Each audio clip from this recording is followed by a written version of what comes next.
அஸ்ஸலாமு அலைக்கும் வரஹ்மத்துல்லாஹி வபரகாத்துஹு. அன்பார்ந்த ஈமானிய உறவுகளே, அல்லாஹு தாலா அல் குர்ஆன் 3வது அத்தியாயம் 96வது வசனத்திலே குறிப்பிடுகிறான், இன்ன அவ்வல பைத்தின் வுதிஅ லின்னாஸ் லல்லதி பிபக்கத முபாரக்கன் வஹுதல் லில் ஆலமீன்.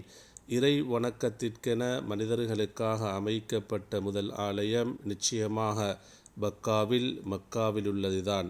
அது பரக்கத்து பாக்கியம் மிக்கதாகவும் உலக மக்கள் யாவருக்கும் நேர்வழியாகவும் இருக்கிறது.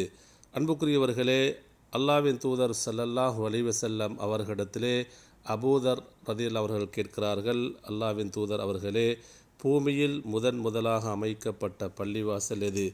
நபி ஸல்லல்லாஹு அலைஹி அவர்கள் கூறுகிறார்கள், அல் மஸ்ஜிதுல் ஹராம், மக்கா நகரிலுள்ள புனித காபா அமைந்திருக்கும் இறை இல்லம் என்று பதிலளித்தார்கள். பிறகு எது என்று கேட்கிறார்கள். நபி அவர்கள் அல் மஸ்ஜிதுல் அக்ஸா என்று பதிலளிக்கிறார்கள். அவ்விரண்டுக்கும் இடையே எத்தனை ஆண்டு காலம் இடைவெளி இருந்தது என்று கேட்கிறார்கள். நபி அவர்கள் 40 ஆண்டுகள் என பதிலளிக்கிறார்கள்.